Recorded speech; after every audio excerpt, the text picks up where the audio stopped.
Les doy la bienvenida a Lo desconocido de la mente. Este es un espacio de la Academia Internacional de Psicología Holokinética, creado para que exploremos juntos el funcionamiento de la mente humana y sus múltiples implicaciones en la vida cotidiana. En este episodio abordaremos una de las tantas funciones del cerebro humano, el pensamiento. Hemos escuchado muchas veces, seguramente han escuchado esta frase que dice que es importante conocerse a uno mismo para poder desenvolverse en la vida cotidiana de una manera ordenada, pacífica, alegre, sin conflicto. Es importante conocer qué es lo que sentimos, lo que pensamos, cómo somos. Pero la famosa frase «conócete a ti mismo», ¿qué significa realmente? ¿Es saber lo que pienso, lo que siento, lo que me gusta y lo que me disgusta? Hacer un análisis de las emociones o los contenidos del pensamiento, las ideas, las creencias que tenemos, no tiene mucho sentido, ya que están en constante cambio y están condicionados por el inconsciente, que se nutre de las constantes experiencias que vamos teniendo en nuestra vida. Una misma experiencia, seguramente les ha pasado esto, suele ser relatada de manera diferente dependiendo de los distintos estados de ánimos o diferentes etapas de la vida que estamos transitando.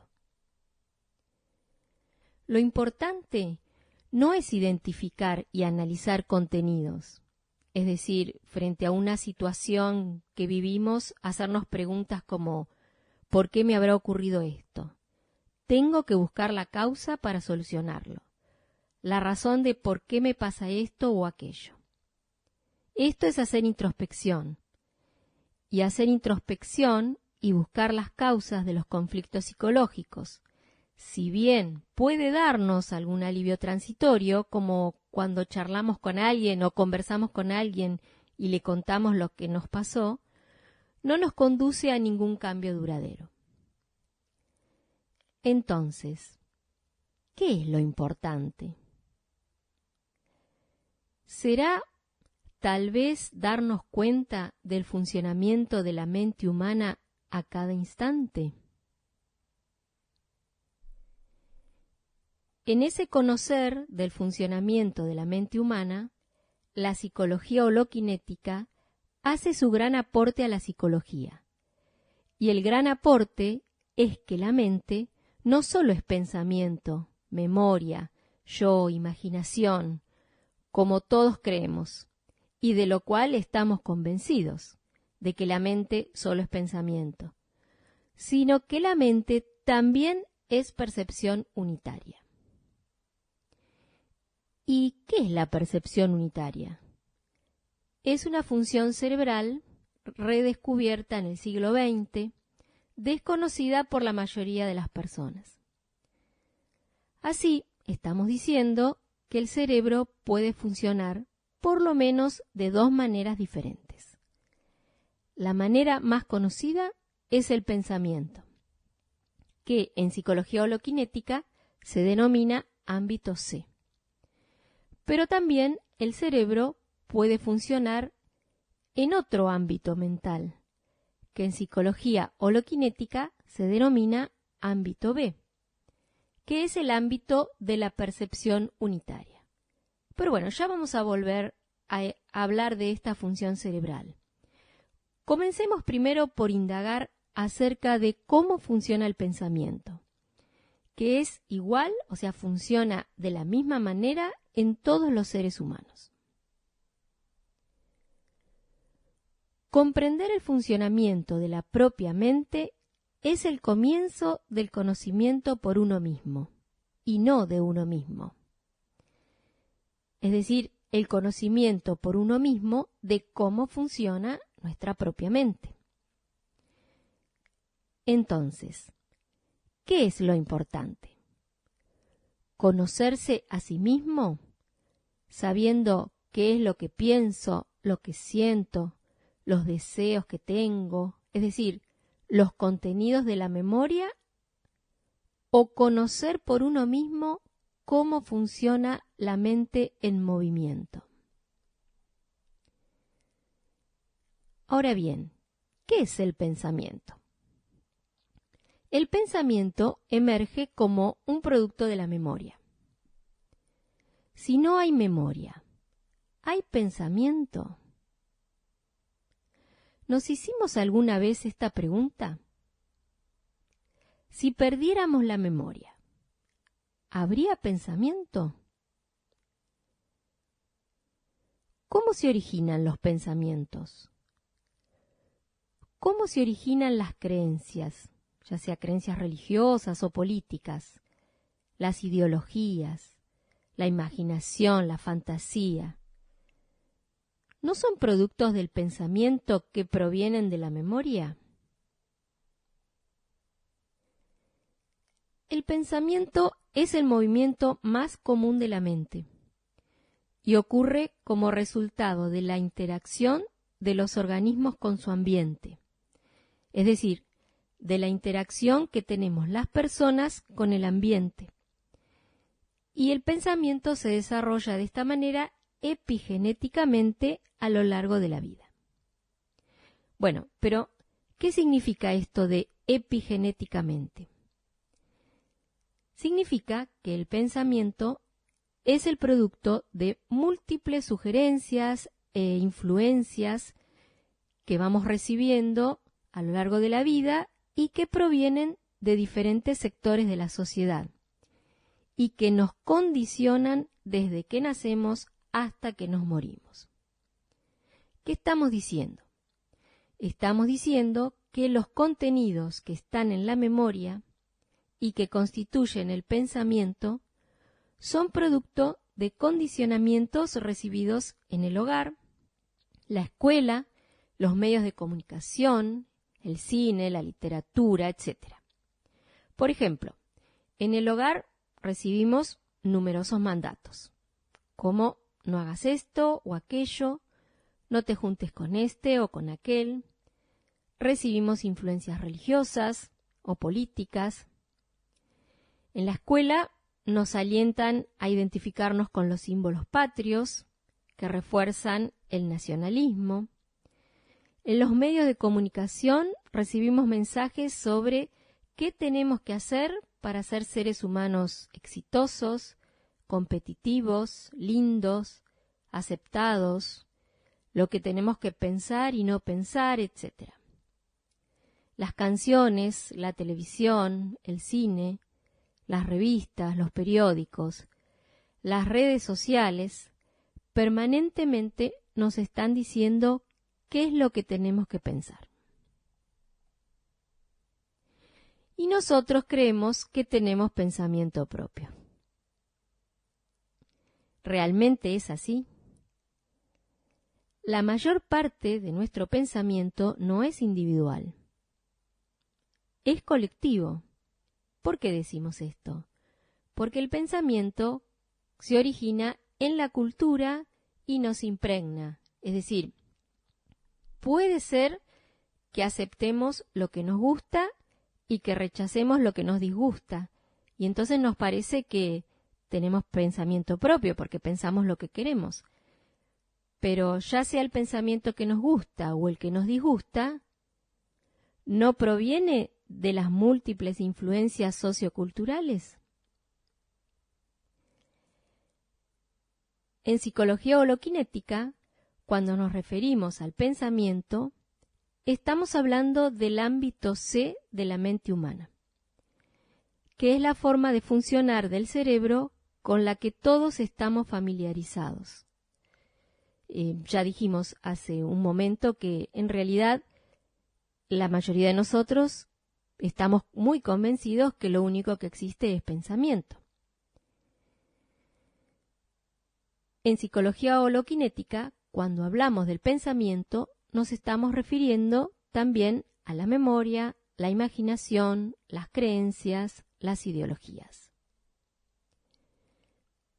Para entender el funcionamiento del ámbito C de la mente o pensamiento, tenemos que referirnos al proceso unitario meta. Meta es una sigla.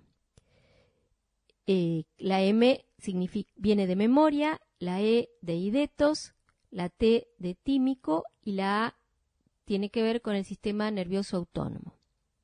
Ahora lo voy a volver a repetir. En psicología holoquinética, para que nos vaya quedando un poquito más claro, decimos que la memoria, la idea, la emoción y los acontecimientos regidos por el sistema nervioso autónomo o vegetativo son fenómenos que pertenecen a un mismo proceso mental. Y a ese proceso unitario lo denominamos con la sigla meta. La M de mnemónico viene de memoria. La E de eidético, palabra griega relacionada con la palabra idea, imagen, fantasía. La T de tímico, que viene de timos. En griego significa emoción, miedo, rabia, tristeza. Son algunos ejemplos de emociones, ¿no? La A de meta, la A de autonómico, que está relacionado con el funcionamiento del sistema nervioso autónomo, es decir, las reacciones viscerales, genitales y musculares. Por ejemplo, si a nosotros nos nombran alguna palabra, la palabra mamá, cuando nos nombran esa palabra, viene el recuerdo de nuestra mamá. Ese recuerdo ya lleva consigo una imagen de nuestra mamá y produce en nosotros al mismo tiempo alguna emoción de alegría, de tristeza, de rabia, y también al mismo tiempo ocurren algunas reacciones viscerales, puede ser sudoración, enrojecimiento, taquicardia, etc. Y así podríamos ver que esto mismo ocurre con cualquier otro contenido de la memoria.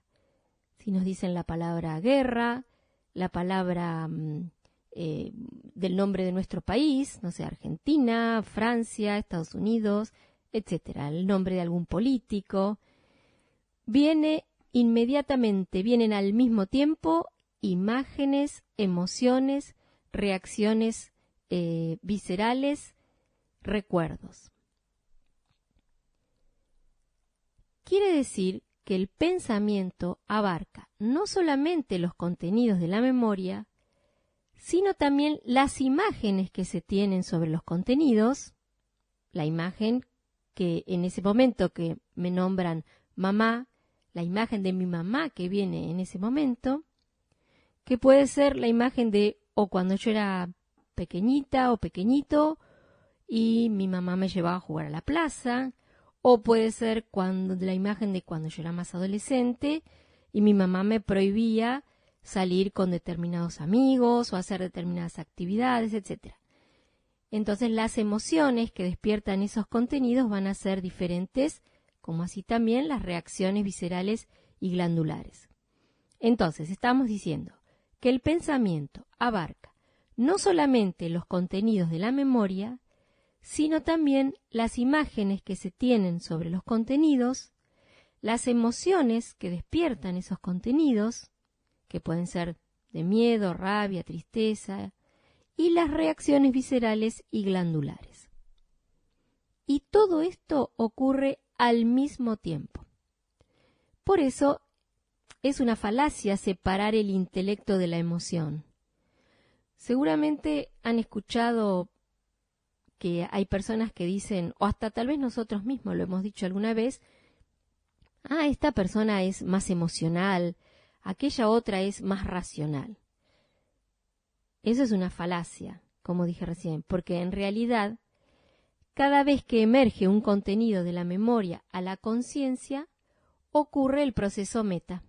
Es decir, hay imágenes, hay ideas, hay emociones y reacciones viscerales y glandulares que se manifiestan al mismo tiempo. Por eso decimos que el proceso meta es un proceso unitario. Es decir, cada vez que hay pensamiento, lo que ocurre es proceso meta. Porque con la emergencia de un contenido de la memoria, hay imágenes, emociones y movimientos viscerales, musculares, glandulares, todo al mismo tiempo. Para simplificar el lenguaje, a este proceso unitario meta, en psicología holokinética lo llamamos pensamiento. Ahora bien, el pensamiento es una función cerebral que es muy importante para la supervivencia. De ahí es que decimos que el pensamiento es funcional, porque sirve para operar y predecir. Es funcional cuando es necesario para planificar alguna actividad. Supongamos el caso de un ingeniero que requiere del conocimiento necesario para la construcción de un camino o un edificio, o el de un médico para escribir una receta médica, o los conocimientos básicos para manejar un automóvil, y así podríamos nombrar muchos otros ejemplos. La memoria también es necesaria para recordar dónde está mi casa y volver a ella. Por supuesto, entonces, que el pensamiento es útil y es necesario y tiene su función. Sin embargo, es importante que nos demos cuenta que la mayor parte del pensamiento, desde que nos levantamos hasta que nos acostamos, es no funcional. Es inútil y, lo que es peor, que es generador de conflicto. Por ejemplo, estamos interactuando con una persona y nos dice algo que no nos gusta. Y entonces, enseguida vienen los pensamientos. ¿Por qué me dijo eso que me dijo? ¿Por qué me miró así? Si yo no me merecía esto. Bueno, tal vez la culpa es mía. Ay, tendría que ser de otra forma. Así la gente me trata de otra manera. Etcétera, etcétera. Seguramente, mientras están escuchándome, se les viene a la memoria alguna de estas situaciones. Es decir, son pensamientos no funcionales. Son inútiles. ¿Inútiles por qué? Porque perturban, generan preocupación y conflicto. El pensamiento no funcional no es solo fuente de ilusión, pues crea ilusiones sobre lo que debería ser o no debería ser, sino que también genera ansiedad, miedo, obsesiones, angustias, etc. ¿No? Como cuando decíamos recién, ¿por qué me dijo lo que me dijo? Tal vez la culpa es mía porque yo dije tal o cual cosa. Bueno, y ahí aparecen los miedos de que esa persona no me hable más, la angustia, etc. Ocurre el proceso meta. Aparecen al mismo tiempo emociones, ideas, reacciones viscerales, musculares, etc. Es importante darse cuenta cómo el pensamiento interfiere en el contacto directo del individuo con la realidad, ya que las relaciones que establecemos con las personas y las cosas son a través de imágenes que están grabadas en la memoria de acuerdo a los condicionamientos recibidos, como ya hemos comentado anteriormente. Vemos a las personas con el pasado, con la memoria, con la imagen que tenemos del otro. Y más de una vez seguramente hemos escuchado o hemos dicho nosotros mismos, yo ya sé, yo ya te conozco, ya sé lo que vas a decir o lo que vas a hacer, ya sé lo que pensás sobre esto, etc. Me miró así porque soy esto o aquello. Es decir, miramos con la memoria, ya sabemos y conocemos al otro, y a partir de esa imagen que nos hacemos de la persona, reaccionamos y le respondemos. Son todas ideas, contenidos imaginarios que distorsionan la realidad y generan conflicto innecesario. Es decir, nuestra vida es puro pensamiento. Hay una terrible sobrevaloración del pensamiento y la mayor parte de ese pensamiento es inútil, como decíamos recién, es decir, no funcional. Se trata de pensamientos imaginarios. Hacemos diálogos o, mejor dicho, monólogos internos. Me voy a encontrar con tal persona y le voy a decir esto o aquello, y si me responde esto, entonces yo le voy a decir lo otro, como si fuesen especies de pequeñas obras de teatro, ¿no? Se trata de pensamientos inventados, fantasiosos, que no coinciden con la realidad.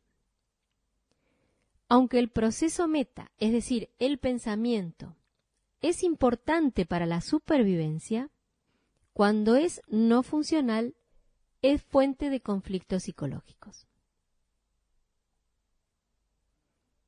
Bueno, entonces nos urge esta pregunta, o seguramente ustedes también se han hecho esta pregunta.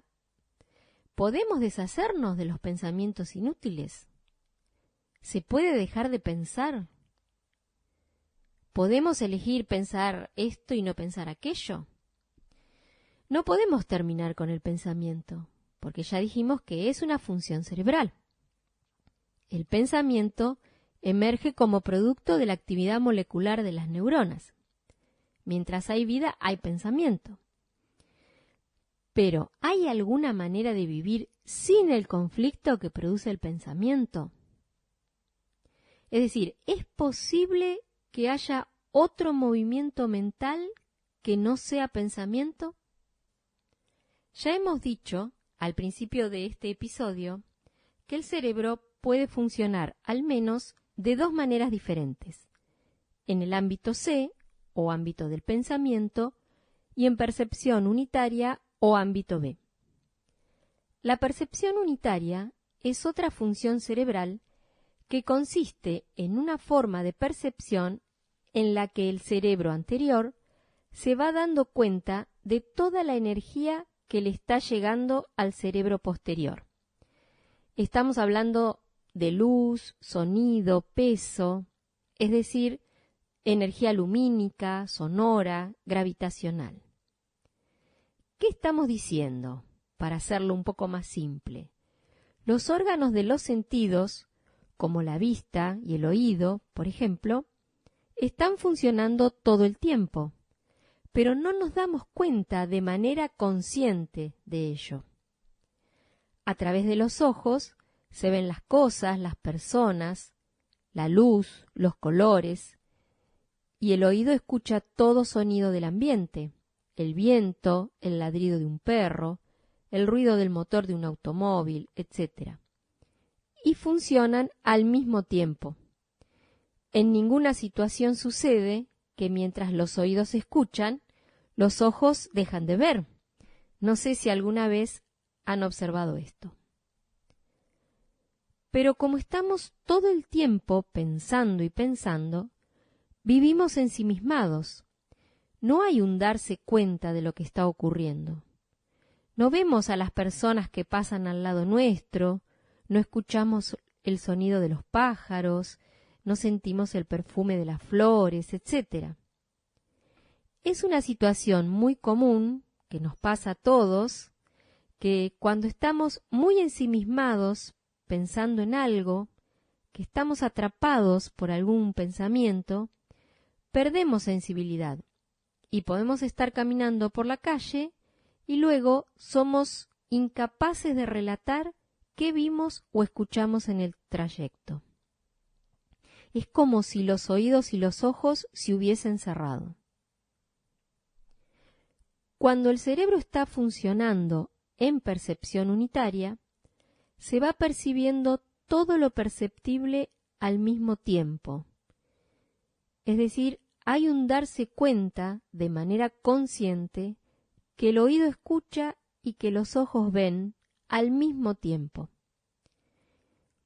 Cuando el cerebro está funcionando en percepción unitaria, se va percibiendo todo lo perceptible al mismo tiempo, sonido, luz, gravitación, incluyendo al pensamiento, como si fuese un sonido más, es decir, sin darle continuidad, sin querer interpretar, juzgar o condenar ese pensamiento.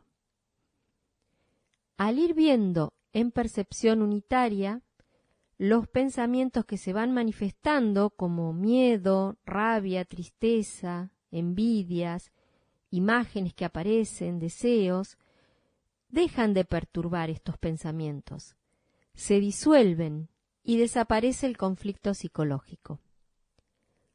Cuando comienza la percepción unitaria, cesan los condicionamientos en el propio cerebro consciente.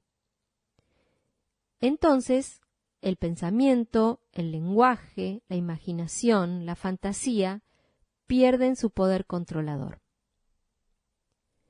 La percepción unitaria es una función cerebral que está inactiva en el cerebro y es la única actividad de la mente que establece un contacto amplio y profundo con todos los estímulos que llegan desde el ambiente, sonido, luz, como hemos dicho, y desde el mismo organismo, incluyendo los contenidos del proceso meta o pensamiento que van emergiendo a la conciencia.